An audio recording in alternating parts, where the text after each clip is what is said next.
আসসালামু আলাইকুম রহমতুল্লাহি ওবরাকাতুহ। সবাই কেমন আছেন? আশা করছি সবাই ভালো আছেন, আর আমিও আপনাদের দোয়ায় অনেক ভালো আছি। তো আজকে আমি আপনাদের মাঝে এমন একটা ছোট্ট একটা দুরূদের কথা বলবো। এই দুরূদের আমলটা যদি আপনি করতে পারেন, আল্লাহ পাক রব্বুল আলামিন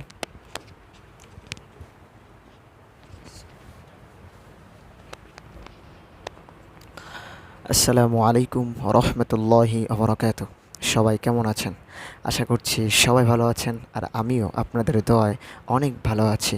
তো আজকে আমি আপনাদের মাঝে ছোট্ট একটা দুরূদের কথা বলবো। ছোট্ট একটা দুরূদ। এই দুরূদটা আপনি যত বেশি পড়তে পারবেন, যত বেশি পড়তে পারবেন, নবী করিম সাল্লাল্লাহু আলাইহি ওয়াসাল্লাম আপনার প্রতি তত বেশি খুশি হবে, তত বেশি খুশি হবে। দেখেন, জান্নাত আমি বলতে গেলে এক কথায় বলবো যে জান্নাত পাওয়ার একটাই মাত্র মাধ্যম, সেটা হচ্ছে বেশি বেশি করে দুরূদ পড়া। আপনি যখন একবার দুরূদ শরীফ পাঠ করবেন, আপনার প্রতি 10টা রহমত আল্লাহ নাজিল করবে। শুধু তাই নয়, আপনার জীবন থেকে 10টা গুনাহ আল্লাহ মাফ করে দিবে। এটাও কিন্তু এখানে কিন্তু ক্ষান্ত নয়, এখানে কিন্তু শেষ নয়। আপনাকে 10টা মর্যাদা আল্লাহ বাড়ায় দেবে। সুবহানাল্লাহি ওয়া বিহামদি। এত মর্যাদা, এত গুরুত্বপূর্ণ, তারপরেও আমরা দুরূদ শরীফ পড়তে চাই না। দুরূদের ব্যাপারে কেমন যেন আমরা অবহেলা করি।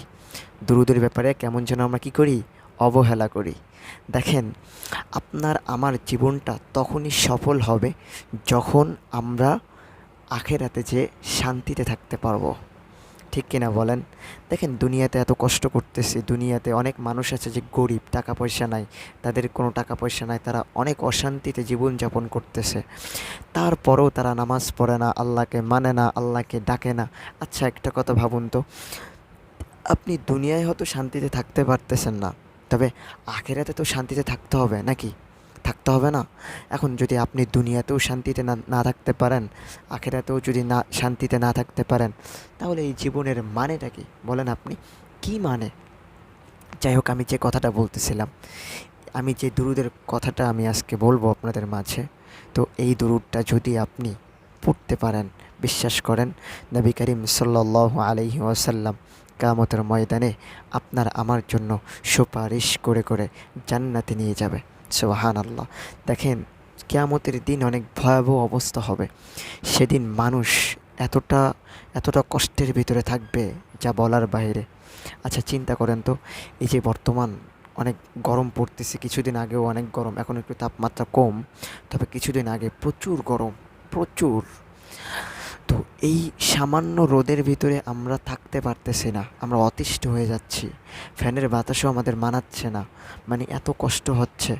চিন্তা করেন, ওই কিয়ামতের ময়দানে মানুষ সেদিন হাউমাউ করতে থাকবে, হাউমাউ করতে থাকবে। পানির পিপাসায় মানুষের জিহ্বাগুলো কুত্তার মতো ঝুলতে থাকবে, তবুও এক ফোঁটা পানি পাবে না।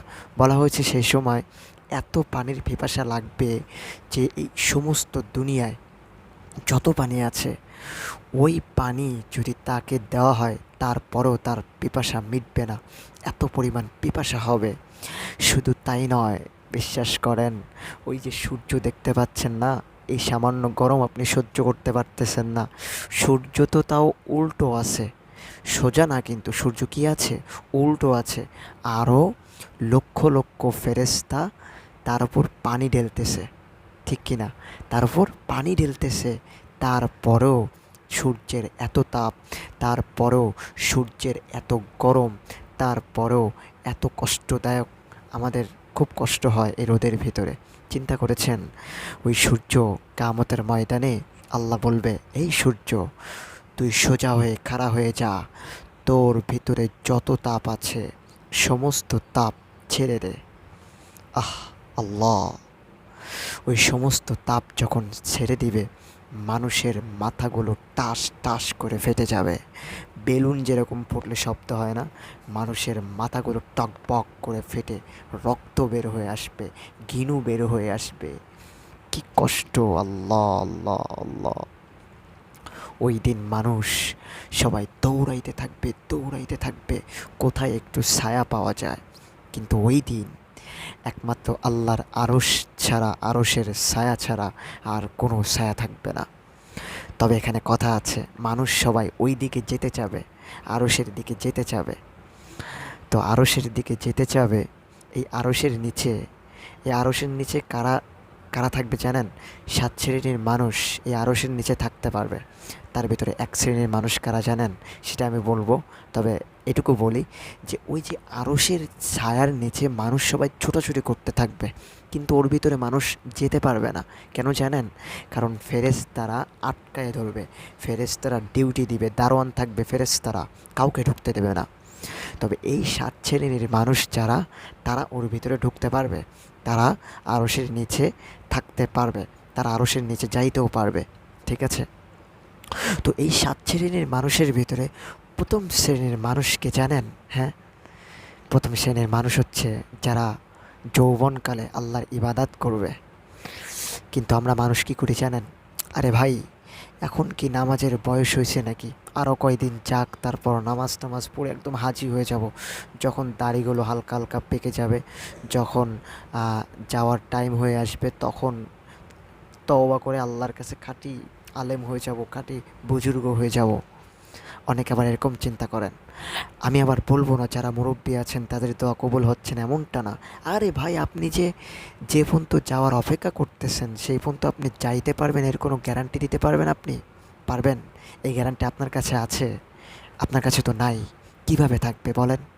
এই মৃত্যু থেকে বাঁচার জন্য কত মানুষ, কত ক্ষমতাশীল মানুষ চেষ্টা করলো, কেউ পারলো না। আর আপনি পারবেন এত সহজে? হুম?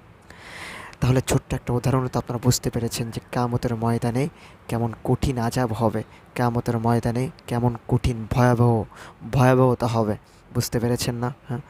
তো আজকে থেকে আমার ভিডিও যারা দেখতেছেন, আজকে থেকে তারা তওবা করবেন। আল্লাহ চোখটা বুঝবেন এরকমভাবে, বুঝে নিজের গুনাহের কথাগুলো স্মরণ করবেন। দেখেন, এই দুনিয়ায় থাকতে আপনার যতটা সুযোগ দিছে আল্লাহ, খোদার কসম এরকম সুযোগ আর কখনো দেবে না, কোথাও দেবে না।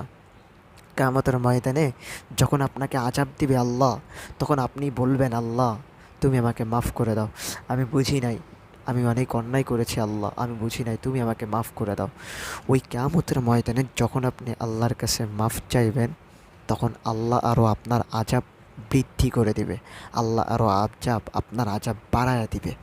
যত ডাকবেন আল্লাহ তত রাগান্বিত হবে।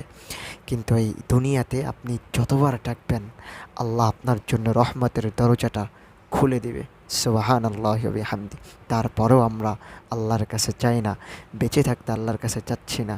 চিন্তা করেছেন তাহলে ওই কবরে গেলে কি হবে, কি অবস্থাটা আমাদের হবে? চিন্তা করেছেন একবার? তো আল্লাহ পাক রব্বুল আলামিন আমাদের সবাইকে বোঝার তৌফিক দান করুক। যাই হোক, যে দুরূদের কথাটা আমি প্রথমে বলেছিলাম, এই দুরূদটা পড়বেন।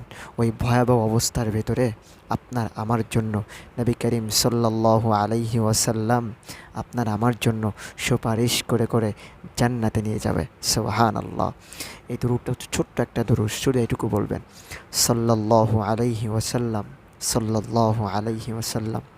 যখনই সময় পাবেন তখন এই দুরূদটা পড়বেন, সাল্লাল্লাহু আলাইহি ওয়াসাল্লাম, সাল্লাল্লাহু আলাইহি ওয়াসাল্লাম। আল্লাহ আমাদের এই দুরূদ পড়ার তৌফিক দান করুক। সবাই বলেন আমিন। আমি যে দুরূদের কথাটা আমি বলেছি, আল্লাহ আমাদের সবাইকে এই দুরূদের ওপর আমল করার তৌফিক দান করুক। সবাই বলেন আমিন। তো আমার জন্য সবাই দোয়া করবেন। আজকের ভিডিওটা এই পর্যন্ত।